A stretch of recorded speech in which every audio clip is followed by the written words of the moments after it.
Benício e Lucrécia, um casal de Deus. Hoje nós vamos falar sobre riqueza instantânea não sustenta, prosperidade duradoura se constrói. Então o casal Benício e Lucrécia, Benício o abençoado e Lucrécia aquela que traz lucro. Como nós vimos nas nossas últimas reuniões, essa é a terceira da nossa série de 4 episódios de Multiplicando Talentos, que Benício e Lucrécia, casal de Deus, casal adventista, mas no entanto, viviam e vivem muitos problemas financeiros em suas vidas.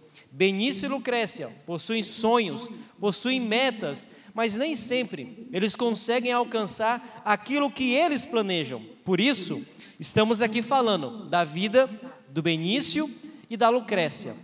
Mas em muitos aspectos, poderia ser a minha e a sua vida. Benício e Lucrécia, eles querem melhorar a sua vida, eles querem ganhar mais dinheiro para que os seus sonhos e as suas metas sejam realizadas. E Benício e Lucrécia procuraram alguns meios para que eles possam aumentar a sua renda. Como nós vimos nos nossos últimos encontros, nos últimos domingos, a média salarial do Benício e da Lucrécia é de cerca de R$8.000, que é a média do estado do Amazonas e da cidade de Manaus. Mas devido aos problemas que eles vivem, eles precisam aumentar a sua renda. E eles procuraram algumas formas de conseguir isso. A primeira delas é através do e-commerce. É possível melhorar, ampliar os nossos ganhos através de vendas de produtos online. Os gastos geralmente são mais reduzidos e a gente pode conseguir aumentar o nosso rendimento. Mas Benício e Lucrécia perceberam que empreender, mesmo que na internet, é difícil, é demorado, tira muito tempo. E eles esperavam que o lucro que eles iriam conseguir seria mais rápido e mais fácil. Conseguiram aumentar os lucros, os ganhos, mas não tão rápido quanto eles esperavam. Então o que eles começaram a fazer? Procuraram outras alternativas para que a renda da família aumentasse. Bem, o Benício, no final do ano, ele estava cheio de dívida, como nós já vimos, e existe algo em nosso país que promete um ganho, um rendimento, lucro muito fácil e rápido, que é fazer a fezinha da Mega da Virada. Ano passado, caso você não saiba, o prêmio da Mega da Virada foi de R$635 milhões. Então, o que é R$5 comparado com 635 milhões que eu posso ganhar? Ano passado o prêmio saiu para alguns ganhadores, inclusive alguns de Brasília. Pena que eu não estava lá. Eu já estava em Manaus. Não fui eu o ganhador do prêmio. Não aposto na Mega da Virada. Quando a gente olha, nossa, o investimento é tão pouco, R$5 para um ganho tão absurdo, 635 milhões. Mas bem, Mega da Virada ou qualquer outra coisa do tipo não é investimento. Porque o ganho é muito reduzido. Porque para ganhar, se a pessoa jogar os 6 números da Mega Sena, é 1 entre 50 milhões. Imagina 50 milhões de papeizinhos e você coloca em um deles o seu nome. E você mexe, você tem uma chance de tirar o seu nome entre 50 milhões de papeizinhos. Essa é a chance de ganhar na Mega da Virada. Então isso não é investimento. Não é. Mas muitos brasileiros jogam aí na Mega da Virada e o Benício foi um destes.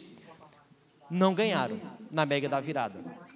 Mas eles ainda assim estavam dispostos a aumentar os seus ganhos e os seus rendimentos. E um dia, o Benício e a Lucrécia, eles estavam conversando com um conhecido, e esse conhecido apresentou para eles assim uma oportunidade de ouro, única.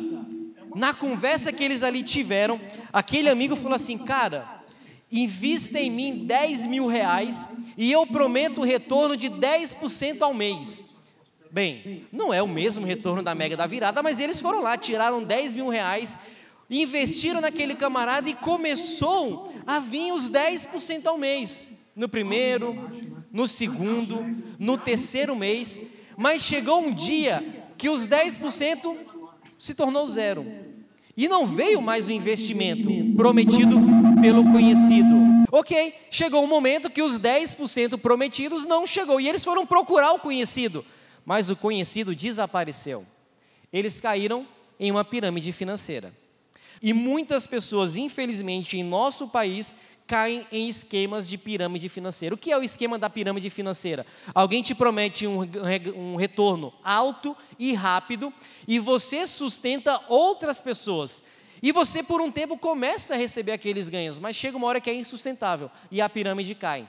Então, tome cuidado, se alguém oferecer para você um investimento rápido e fácil. Ok, eles perderam esses 10 mil reais, mas eles continuaram firmes e fortes. Nós queremos aumentar os nossos ganhos. E aí, um dia, quando a Lucrécia estava desmotivada, estava triste, passando ali pelo seu Instagram, vendo vários Reels e Stories, ela viu uma propaganda de um influenciador que ela seguia, uma influenciadora muito famosa.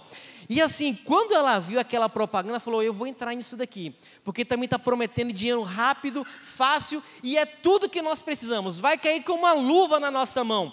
Ela pegou uma parte do dinheiro do salário que ela tinha e colocou num site de apostas. Você conhece talvez esse site aqui? Não vou nem falar o nome. E ela colocou o dinheiro nesse site, que ela gosta de bichinhos. E ela colocou, e ela jogou, e começou a vir dinheiro. Que legal, é legal. É legal, eu estou gostando, tem uns negocinhos aqui se mexendo. Ela ganhou algumas vezes. Mas no final, todo o dinheiro que ela colocou, ela não pegou de volta. Gente, para vocês terem uma noção, segundo estatísticas da Folha de São Paulo, as pessoas que apostam em cassinos, em jogos online, 56% dos apostadores perdem tudo, enquanto 44% recebe alguma coisa de volta. E isso que recebe de volta, necessariamente não é todo o dinheiro que foi colocado naquele site. Então tomem cuidado, porque geralmente a banca sempre ganha.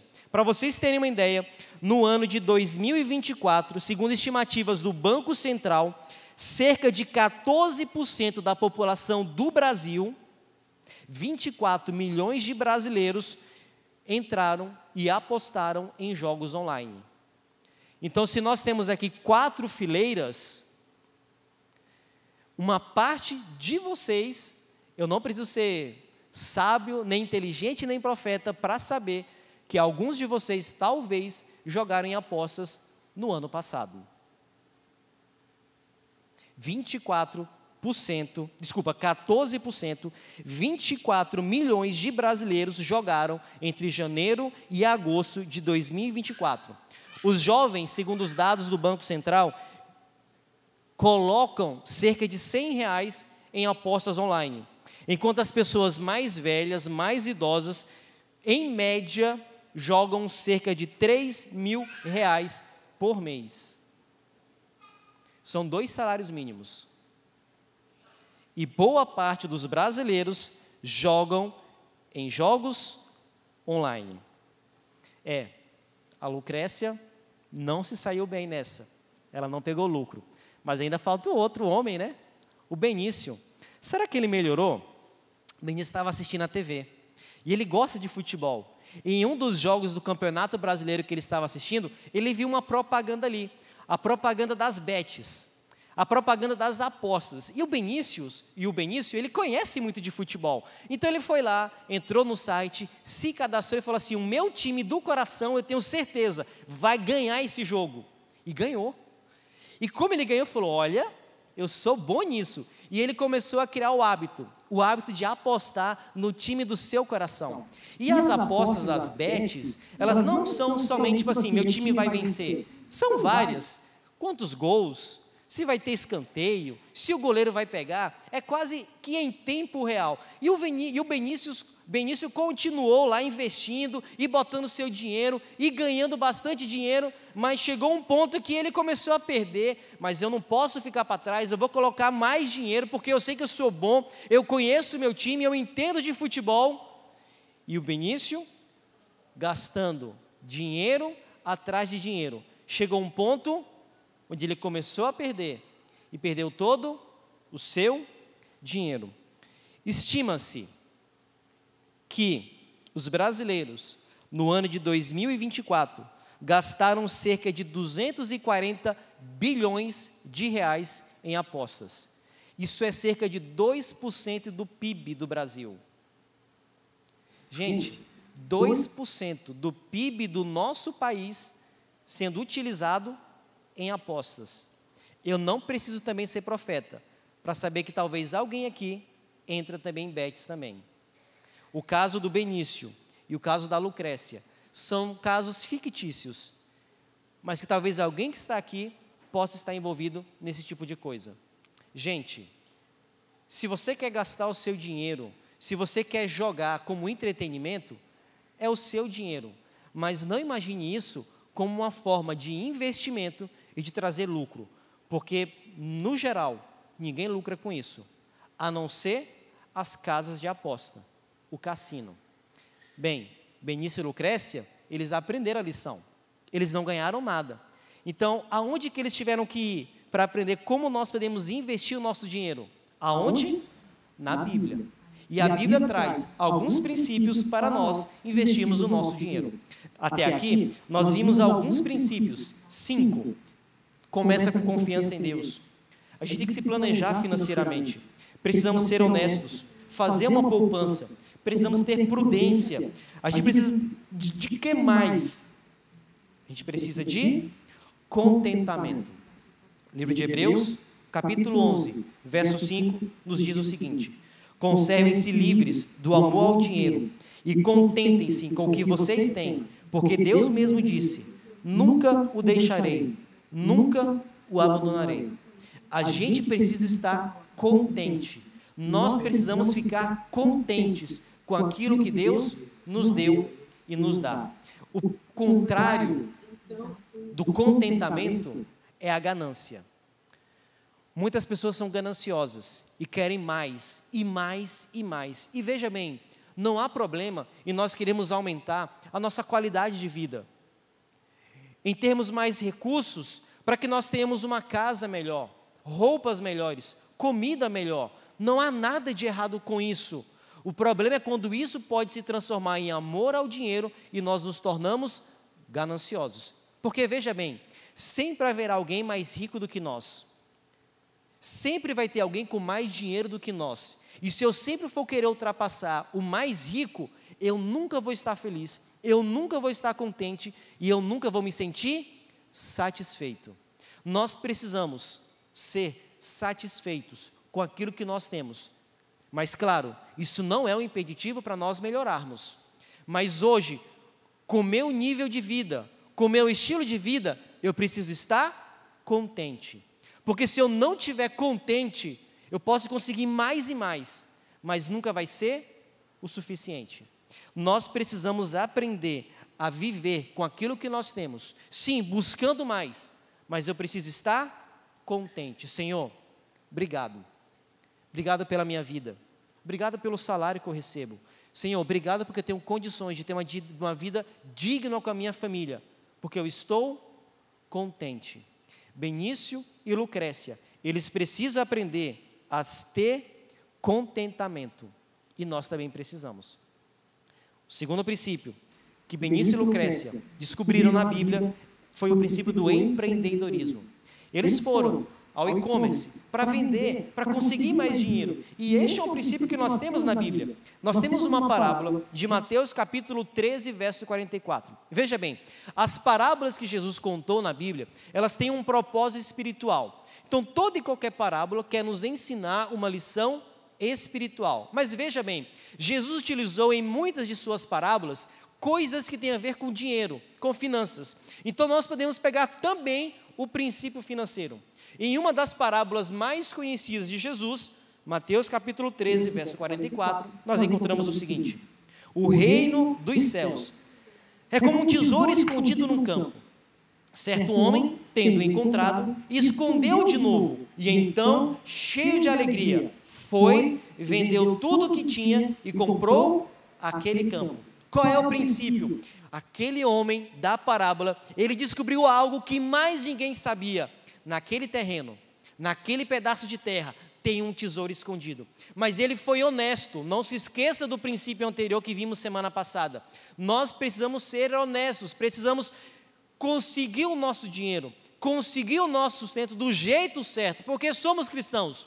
Por ser cristão, aquele homem não roubou aquele tesouro. O que ele fez? Ele enterrou o tesouro de volta, ele comprou aquele terreno, porque aí então aquele tesouro seria seu. Ele teve um olhar de empreendedor. Em outras palavras, ele vendeu tudo o que tinha, ele aplicou naquele negócio, porque com aquilo ele conseguiria mais dinheiro. Ser empreendedor é uma das formas mais eficazes de nós aumentarmos os nossos rendimentos e a nossa vida financeira. Mas saiba de uma coisa, para ser empreendedor é necessário estudo, é necessário se profissionalizar e é necessário dedicação. Muitas pessoas que são empregadas, que são empregados, CLT, olha para o patrão, olha para a patroa e fala: eu queria ter a vida dele, eu queria ter a vida dela, eu queria ter o dinheiro que ele ou que ela, meu patrão, minha patroa tem. Mas talvez você não vê o custo, o suor, o tempo gasto em empregado para montar, para gerir, para administrar uma empresa.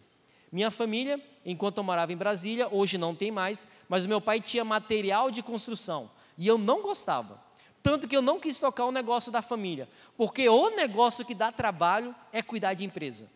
E aqui eu estou falando dos clientes e dos funcionários. Dá dor de cabeça, dá trabalho, boleto para pagar. Quantas vezes eu não via o meu pai na sexta-feira, ou no sábado, enquanto ele não era adventista, preocupado com os milhares de reais que ele teria que pagar na segunda-feira e não tinha dinheiro. E às vezes ele tinha que ir ao banco, pegar empréstimos para pagar aquele boleto. Sim, a vida de empreendedor é uma vida boa. Muitas vezes tem mais recursos, mas tem muito trabalho, muito sangue e muito suor envolvido. É possível nós sermos empreendedores. E Deus quer isso para nós, desde que a gente se esforce, se profissionalize e se dedique. Aqui nós percebemos, este é um princípio bíblico. Mas há um outro princípio, e o último que eu quero apresentar nessa noite, que é o princípio do investimento. E veja bem, a série que nós estamos vendo nestes dias é Multiplicando Talentos. Da onde que eu tirei a palavra talento? Da parábola que Jesus conta em Mateus capítulo 25. As parábolas de Mateus 25 têm o objetivo de nos ensinar como é que nós devemos nos preparar enquanto Jesus não vem. E ele conta 3 parábolas, e uma dessas é a parábola dos talentos. O que a parábola diz? Um homem rico, um senhor, ele pegou talentos e conferiu aos seus empregados, aos seus servos. A um deu 5 talentos, a outro 2 talentos, e ao terceiro e último 1 talento, e falou: se virem, estou indo, depois eu retorno. O que tinha 5, trabalhou, conseguiu mais 5. O que tinha 2, trabalhou e conseguiu mais 2. E o que tinha 1, enterrou o seu único talento. Acho que até parece a história anterior, né? Acho que alguém encontrou o talento dele enterrado, só pode. O Senhor voltou. Quando o Senhor voltou, chamou os 3 empregados e falou: aonde está o dinheiro, os recursos que eu concedi a vocês, que eu confiei a vocês? O que tinha 5 respondeu: Senhor, o Senhor me deu 5, dobrei o investimento, mais 5, muito bom, entra no reino. Para o que tinha 2, consegui mais 2, dobrei o investimento. E o Senhor respondeu: muito bom, entra no reino. E ao que tinha 1, a resposta foi: o Senhor é mau, o Senhor é duro, o Senhor é exigente. Eu não quis perder o seu talento, eu enterrei, está aqui de volta o seu talento. Qual é a resposta do Senhor? Mateus 25, verso 27. Você devia ter confiado o meu dinheiro, o meu talento aos banqueiros, para que quando eu voltasse, o recebesse de volta com juros. Às vezes a gente olha o que recebeu 1 talento, comparado com o que recebeu 5, ou mesmo 3, e fala: ele recebeu tão pouco. Mas para você ter uma ideia, o talento era a maior quantidade de dinheiro que eles tinham na época. O talento equivalia a 20 anos de salário de um trabalhador. Vamos trazer para os dias de hoje. Salário mínimo, um pouco mais de R$ 1.500. Se eu multiplicar por 12 meses, vezes 20 anos, nós teremos mais de 350 mil reais. Em outras palavras, mesmo que recebeu um talento, recebeu muito dinheiro. Poderia ter empreendido, poderia ter trabalhado e dobrado o investimento, mas não dobrou. Em outras palavras, ele devolveu o mesmo talento que ele havia recebido. Só que uma coisa a gente não pode esquecer, e aqui eu quero dar um exemplo. Crianças que estão aqui, olhem para o pastor Hugo. Guarda o celular, estou vendo criança com o celular aqui. Façamos de conta que seu pai, que a sua mãe, lhe dá R$5. O que é possível comprar com R$5 hoje? O quê? Chiclete, pronto, dá para comprar. Esse Trident está caro, hein? Vamos fazer, vai dar para comprar um Trident, fechou. Você comprou um Trident com R$5, ótimo, você gastou os seus 5. Mas você pensou o seguinte: eu não vou comprar esse Trident agora. Eu vou pegar os meus R$5 e vou colocar embaixo do meu colchão.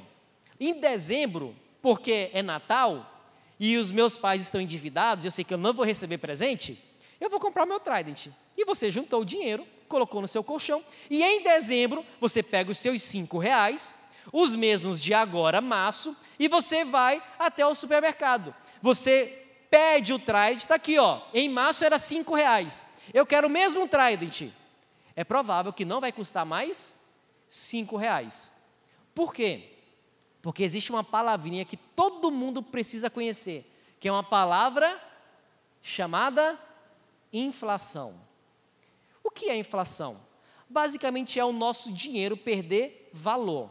Então, o que hoje eu compro com R$5, daqui a um ano é provável que eu não vou conseguir comprar o mesmo produto com os mesmos R$5, porque os produtos ficam mais caros, logo o meu dinheiro perde valor.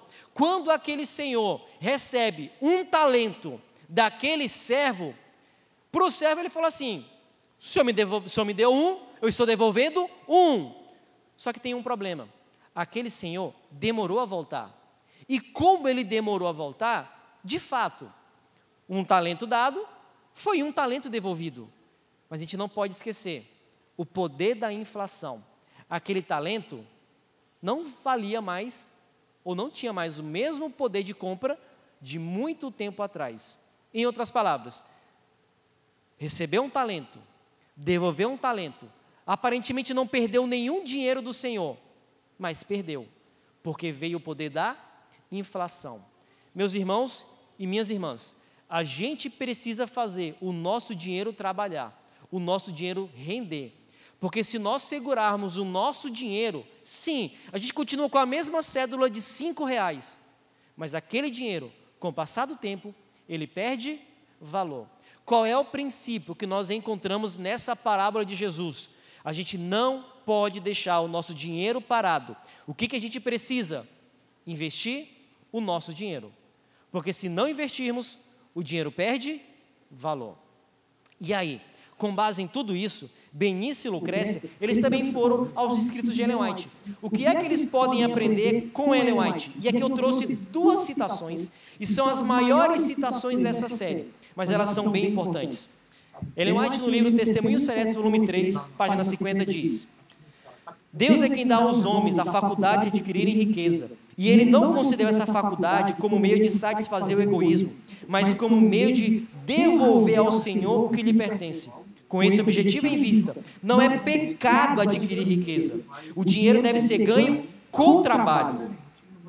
A todo jovem deve ser ensinados hábitos de laboriosidade, de trabalho. A Bíblia a ninguém condena por ser rico, se adquiriu honestamente a sua riqueza. O amor egoísta do dinheiro, mal empregado, é que constitui a raiz de todo mal. A riqueza será uma bênção se considerarmos pertencente ao Senhor, para ser recebida com agradecimento e com agradecimento devolvida ao Criador. Em outras palavras, não tem nada de errado em ser rico, desde que o dinheiro seja uma bênção.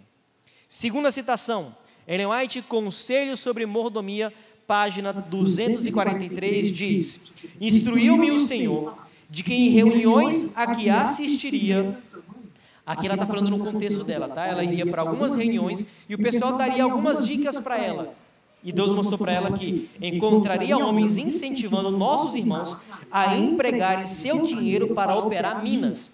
Estava muito em voga a mineração de ferro nos dias de Ellen White. E ela diz: foi-me ordenado que dissesse ser isso uma cilada do inimigo para consumir ou reter meios grandemente necessários ao avanço da obra de Deus. É uma cilada dos últimos dias, para envolver o povo de Deus na perda do capital, do dinheiro do Senhor que lhe foi confiado, e que deveria ser sabiamente usado na obra de ganhar almas.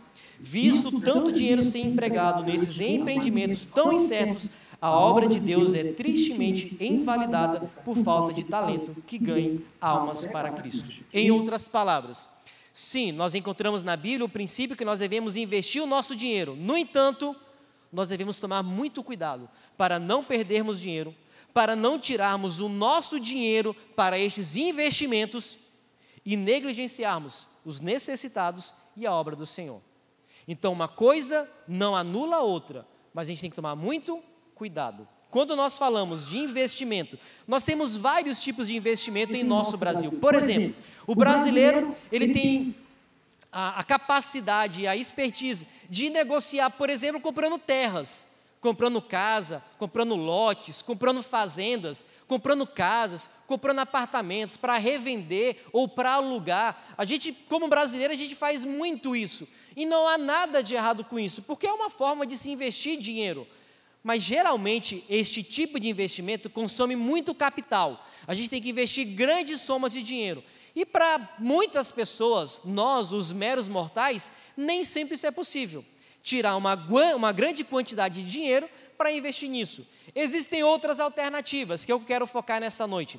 Primeira delas, reserva de emergência é uma forma de investir dinheiro. Semana passada, eu falei que o ideal é que cada pessoa tenha pelo menos 6 meses do custo de vida guardado numa reserva de emergência. Mas, pastor Hugo, eu vou precisar de 6 meses do meu custo de vida? É o ideal.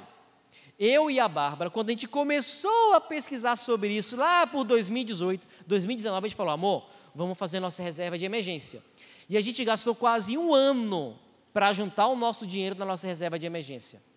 E nós já precisamos algumas vezes desse dinheiro. Então, qual é a dica? Procure uma reserva de emergência. Pastor Hugo, posso colocar minha reserva de emergência na poupança?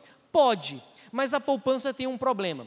Como a Selic, a taxa de juros em nosso Brasil está muito alta, a poupança não rende a inflação. Rende quanto? 70% da inflação.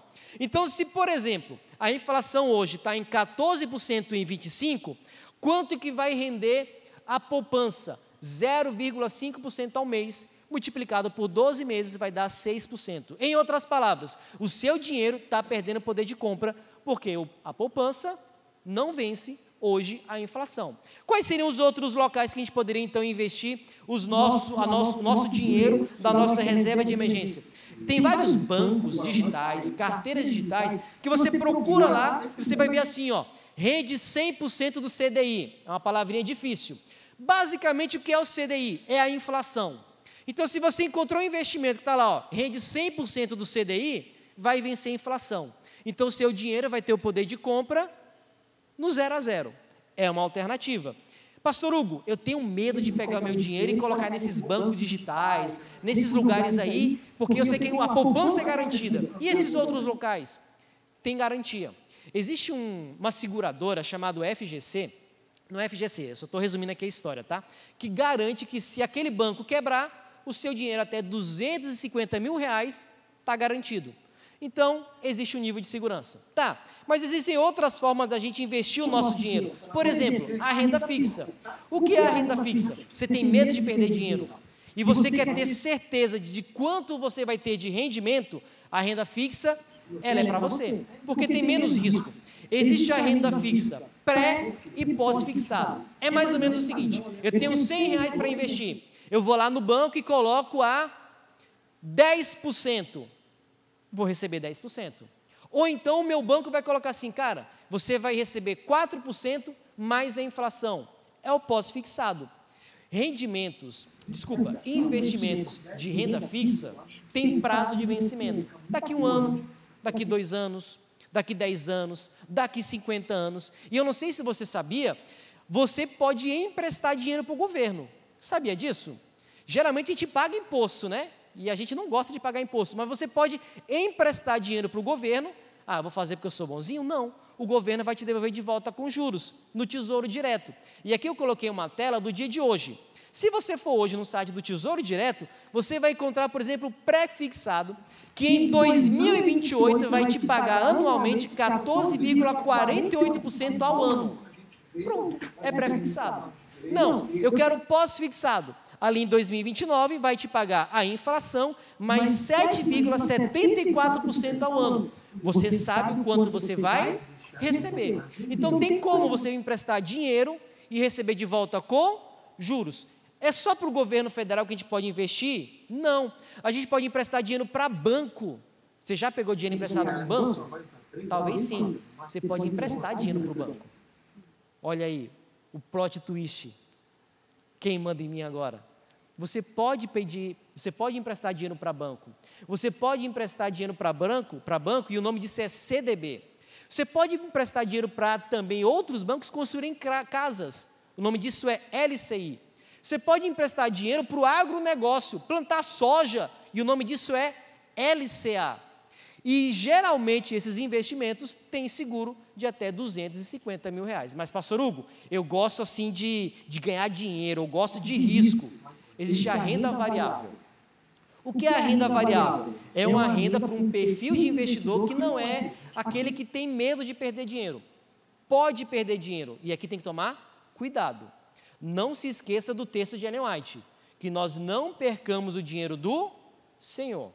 Quando nós investimos em renda variável, o risco ele é maior. E pelo risco ser maior, a pessoa pode ganhar mais dinheiro. Mas tem que ter muito cuidado, porque ela é variável.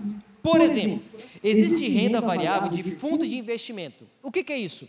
Você vai pegar o seu dinheiro, você vai contratar um profissional e ele vai administrar o teu dinheiro. Ele é bonzinho? Não, ele vai cobrar uma taxa de você. É uma possibilidade. Existe também o fundo imobiliário. Por exemplo, os shoppings. Você pode investir o seu dinheiro em shoppings. E uma parte do lucro do shopping volta todos os meses para você. Mas saiba que isso também é renda variável. Pode subir, pode descer. E existem as famosas ações. Uma ação que hoje você compra R$10, se a empresa gerar lucro, se o setor estiver indo muito bem e a economia do nosso governo estiver indo muito bem, daqui a um ano ela pode valer R$20. Mas também, uma ação que você compra R$10, se aquela empresa começa a dar prejuízo, se aquele setor está indo de mal a pior e a economia do nosso país não está bem, a ação que você pagou 10, daqui a um ano pode valer R$1. Renda variável não é para todas as pessoas, mas é uma forma de investir dinheiro. Quero dar algumas dicas para você conhecer um pouquinho mais sobre o mundo dos investimentos. E as dicas dessa noite serão dicas de podcast. O primeiro podcast que eu quero indicar é este podcast chamado Os Sócios.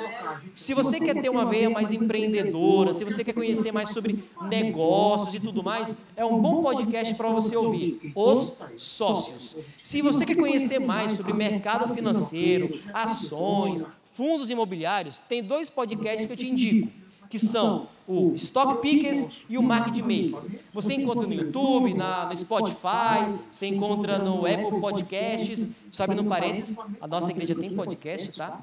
Você pode ouvir lá, Comunidade C, toda sexta-feira a gente vai ter a nossa classe bíblica ali. Então veja bem, qual é o princípio? A gente precisa aprender a investir o nosso dinheiro. Benício e Lucrécia, eles queriam aumentar o seu dinheiro. Benício e Lucrécia, eles queriam ganhar mais dinheiro, mas a gente viu que eles entraram em ciladas. Gente, cuidado com as ciladas da vida. Cuidado para não entrar numa enrascada. Ganho rápido, dinheiro fácil. Cuidado com o seu dinheiro. Porque se a gente entra nessas ciladas, a nossa vida vai de mal a pior. A gente ganha dinheiro com trabalho. Então trabalhe. E se você tiver uma boa vida financeira, viver com cada vez, quem sabe, menos, aquilo que sobrar, você pode investir. Isso vai gerar uma renda passiva para você, o seu dinheiro trabalhando por você. Mas mais uma vez, tome cuidado. Cuide bem do dinheiro que o Senhor investiu em você. Trabalhe bem com esse dinheiro. Muitas vezes nós somos gananciosos e devido à ganância a gente entra nessas furadas.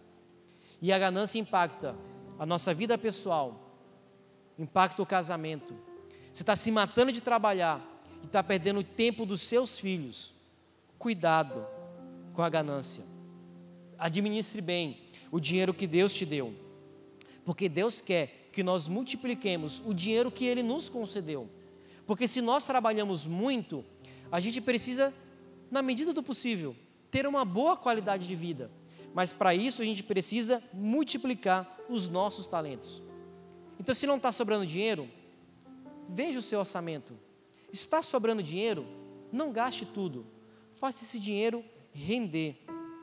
Que o seu patrimônio que você está investindo seja para o sucesso seu, da sua família, mas não invista todo o dinheiro e ao mesmo tempo negligenciando, quem sabe, uma parte dos seus recursos para ajudar os pobres e os necessitados. Eles precisam do nosso dinheiro no presente. Não invista todo o seu dinheiro e não negligencie a obra do Senhor na devolução dos seus dízimos e das suas ofertas. Que tudo isso esteja no seu orçamento. Se está sobrando dinheiro, trabalhe bem com esse dinheiro. Invista esse dinheiro, porque é o que Deus espera de cada um de nós. Que a sua família, que o seu lar tenha sobra de dinheiro. E que este dinheiro que sobra, invista. E que possa gerar lucros, dividendos e rendimentos para o seu presente e para o seu futuro. Para que o dinheiro trabalhe por nós também. Deus e Pai, que cada um de nós saibamos cuidar bem, Senhor, dos recursos que o Senhor concedeu a cada um de nós. Que o dinheiro trabalhe para nós. Que o dinheiro seja uma bênção em nossa vida, não uma maldição. Sim, algumas pessoas não têm sobra de dinheiro, mas que se adequem, Senhor, para isso.